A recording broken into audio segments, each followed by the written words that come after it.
Warning: creepypastas are works of fiction that contain elements of gore, violence, and other disturbing themes. Viewer discretion is advised. This is your last chance to return to the safer part of YouTube. If you are here by the end of this warning, then turn the lights down, turn the volume up, and enjoy the show.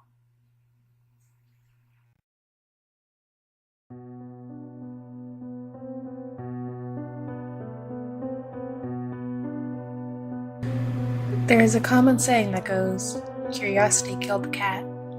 It is a very useful saying, teaching people not to make poor decisions that could ultimately lead to their demise. Unfortunately, some people allow their curiosities to get the better of them, and it eventually consumes them. Kelly was one of those people. Sunday, October 31st, 2004. It was Halloween, Kelly's favorite time of the year. She thought it would be a good idea to decorate her front door with some cheap decorations to let kids know she was handing out candy.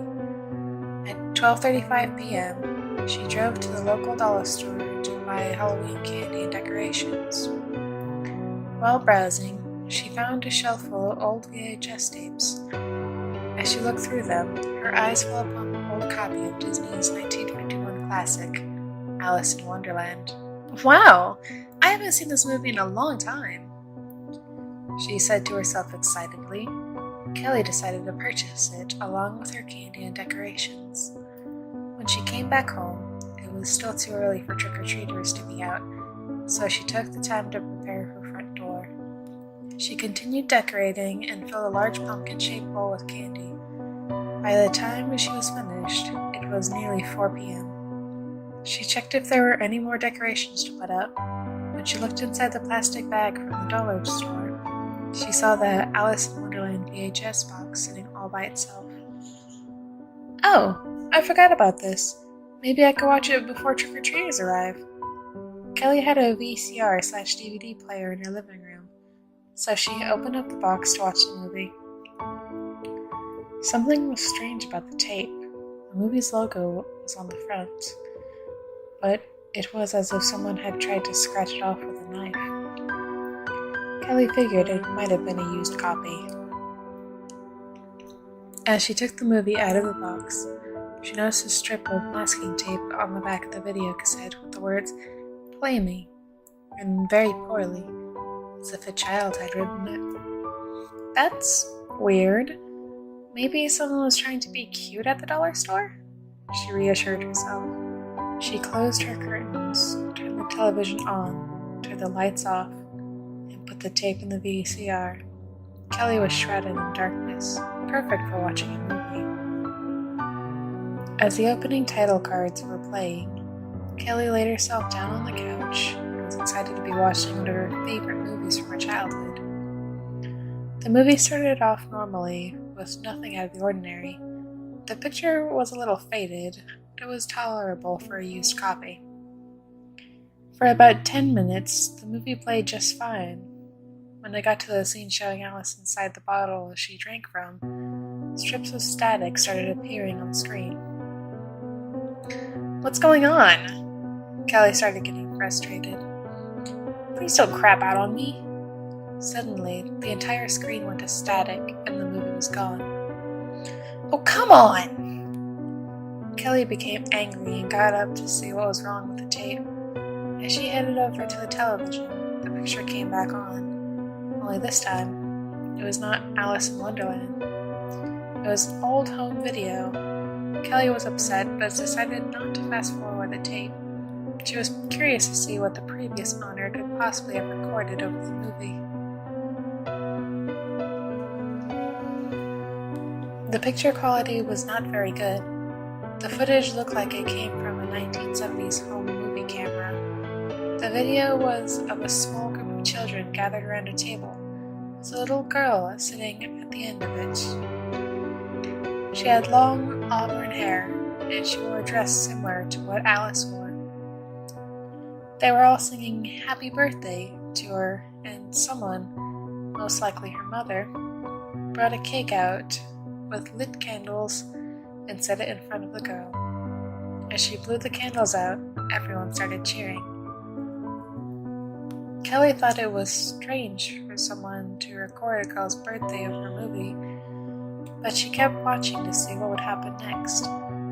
As she made her way back to the couch, the video jumped to the children chasing each other in a game of tag out in a large field. After about 2 minutes of tag, the video suddenly cut to static. It made Kelly's heart skip a beat. She laughed it off and continued watching the movie. After a few seconds, Alice in Wonderland was playing again. It started as Alice left Tweedledum and Tweedledee in the woods. For a few minutes, nothing happened in the movie. When Alice met the talking flowers and listened to them sing, the video cut to static again. As the picture became apparent, it showed the same children from earlier playing Ring Around the Rosie with the birthday girl in the middle of them. They were in the same field that they were playing tag in moments before. The camera filming it all was at a high angle, possibly from a 2-story window. Unlike the previous video segment, this one had no sound. The children were constantly spinning around the little girl, holding their hands together in a giant ring. After about a minute of silence, Kelly could barely hear the children's voices whispering simultaneously. This is what she heard. Ring around your Alice, her heart is filled with malice. Alice, Alice, she soon shall die. Kelly was disturbed by the horrific rhyme. The video suddenly cut off with a loud static. Kelly gasped and held her hand to her chest. She thought it would be wise to stop watching the movie, but she felt that she just had to know what was on the rest of the tape. As the movie came back on the scene where Alice meets the blue caterpillar, Kelly sat herself up and continued watching. The video continued playing normally until it got to the Mad Tea Party. Before the Mad Hatter and March Hare could sing A Very Merry Unbirthday, the video jumped to static again. Kelly felt a lump forming in her throat. There was sound this time, but the image was distorted and hard to distinguish. Kelly could hear a little girl's voice. Mommy, I'm not lying. There's a monster that hides in my room. I can't sleep because it watches me at night. Please, you have to believe me. She seemed very upset, almost to the point of tears. I'm sick of hearing this, her mother said angrily. You are 8 years old. There are no such things as monsters. You should know better. But Mommy... That's it. I've had enough, her mother screamed at the top of her lungs. Kelly could hear the girl sobbing softly as the mother stomped her feet. Suddenly, the picture shook violently and became clear. The video was of the little girl sitting in a chair staring at the floor. She had tears rolling down her face and looked as if she had been beaten. Bruises covered her arm and face. Mommy, what are you doing? At this time, the girl looked very worried, dreading what her mother was about to do. In a few moments, her mother walked towards her, her head cut off by the edge of the screen. In her hand was a small knife. Kelly's heart pounded in her chest, but she couldn't take her eyes off the screen. The girl's mother took the knife in one hand, grabbed the girl's cheeks, and forced her to stick out her tongue. I'm going to scrape those lies off your tongue. With that, she placed the sharp edge of the knife into the girl's mouth and quickly scraped it across her tongue. The girl screamed in agonizing pain. Kelly could see slivers of bloody tongue fall onto the floor. She suddenly felt nauseous. She got up into the kitchen sink and vomited. As Kelly washed out her mouth, the video went to a piercing static, making her scream. She slowly crept back to the couch, keeping her eyes glued on the screen. The movie came back to Alice walking away from the tea party, disgruntled with the Mad Hatter and March Hare. However bad the video segments were, Kelly felt she had to find out who was filming these terrible things happening to this little girl. The movie got to the scene with Alice getting lost in the Tulgey Wood. Again, the screen filled with static. It only lasted a few seconds before cutting to a video of the girl sitting on the front edge of a bed, crying into her hands. The room she sat in was very dark. Everything behind her was cast in shadow. For nearly 3 minutes, she just sat there, crying. Not once did she look up. Every few seconds, she would stop and say, "Nobody loves me." After a while, a door opened off camera, letting a dim light enter the room. Slowly, a shadowed figure entered the room and floated towards the girl. She looked at the figure, and her eyes shot wide open. She began to plead, "No, please!" Her cries were abruptly severed by the deafening static. Kelly screamed out loud and covered her eyes. After the static died down, she gained the courage to open her eyes. The movie came back on with Alice going into the Queen of Hearts courtyard. All the bright colors and silly moments of the film could not stir Kelly out of her deep-seated fear. Kelly began to gain hope that the hellish video segments were over and she could watch the rest of the movie in peace. As the trial scene approached, the picture gradually faded to static. Kelly's heart dropped as she started sobbing. This time, the static lasted over 2 minutes. Kelly's heart raced in anticipation of the upcoming video. When the static disappeared, there was nothing. The living room was filled with a deafening silence. Kelly became short of breath and started hyperventilating. For several seconds, there was complete silence. Kelly thought the movie was over, but the tracker on the VCR said the tape was still playing. After a short while, Kelly could hear something. It sounded like children whispering. She could not make out what they were saying. Kelly panicked when she noticed a dark picture slowly developing on the screen. It was a photo of the little girl sitting on the edge of the bed again, secluded in darkness. This time, she was not crying. She was staring straight at Kelly through the screen. Her eyes were bloodshot from so much crying. The look on her face was of pure horror, her eyes shouting, "Help me." The only light in the girl's bedroom seemed to be coming from the glow of Kelly's television. The image was so clear that they could have been easily sitting in the same room. Kelly could hear the little girl crying again. However, she is still glaring at her through the screen, not moving an inch. As Kelly looked past the girl's shoulder, she made out what appeared to be a faint set of crooked teeth fixed in a smile. The teeth appeared to be human, but were elongated and stretched out too wide to be from an actual person's mouth. Voices joined in a maddening chorus. Voices of all kinds could be heard whispering, "Off with her head." Over the next minute, the little girl was crying, and the voices grew louder and more hysterical. Kelly had to cover her ears. Suddenly, everything fell silent. Her heart pounded as she uncovered her ears. One final, deep voice said menacingly, "Off with her head."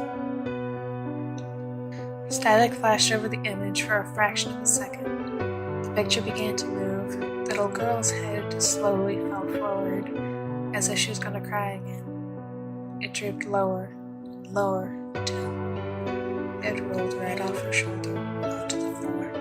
The instant her head fell off, her blood-curdling scream filled the room as Kelly covered her ears in terror. She screamed as loud as she could until the video cut to static one last time and the ending credits of the movie started rolling. Kelly could not speak. She was traumatized as she stared at the blank screen. By this time, it was 5:15 p.m. As Kelly slowly started to get up, she kept her eyes on the screen to make sure nothing else was going to show up on it. concentration was broken by the sound of her doorbell ringing. She screamed and shot her head around to see her front door. Just breathe, Kelly. You're alright. Everything's okay. Just relax. Kelly collected herself, turned on the lights, then headed for the door. It's just an early trick-or-treater. Before opening the door, something told her to look through the peephole first. When she did, what she saw froze her. On her doorstep was a little girl with her head down. She was wearing an Alice dress. Calm down, Kelly. You're just a little freaked out from the movie. It's only a kid in an Alice costume. She grabbed the candy bowl and opened the door. When she got ready to hand out the candy, she dropped the candy bowl in horror. The little girl had vanished. Kelly trembled terribly as she picked up the candy, put it all back into the bowl, and slammed the door behind her. You have to relax. We're just seeing things. When she put the bowl down on the kitchen table, the television cut to a loud static. Kelly screamed and turned towards the living room, tears rolling down her face. Written on the wall above the television in blood were the words, "Off with your head." Kelly frantically tried to get out the front door. The door was locked. Suddenly, she could hear something clawing at the door violently like a bear. She looked through the peephole again. She saw nothing but black. As if a fuse broke, all the lights in her house went out at once. She was submerged in total darkness. She could see absolutely nothing except at the end of a narrow hallway, there was something near her bedroom door. It was a faint set of gnarled teeth fixed in a smile.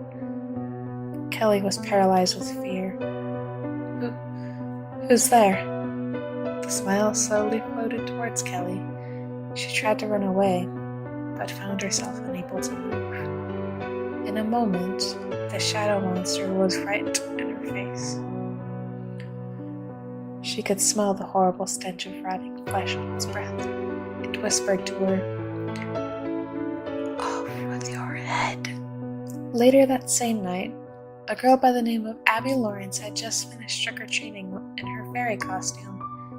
She was 10, and her mother let her go by herself with her friends for the first time. She and her mother lived about a block away from Kelly. When she returned home, her mother gave her a big hug and helped her get ready for bed. "Did you have fun trick-or-treating with your friends, Abby?" "Yeah, my bag's full of candy. It'll probably last me until next Halloween," said Abby. "I'm glad you had fun, sweetheart.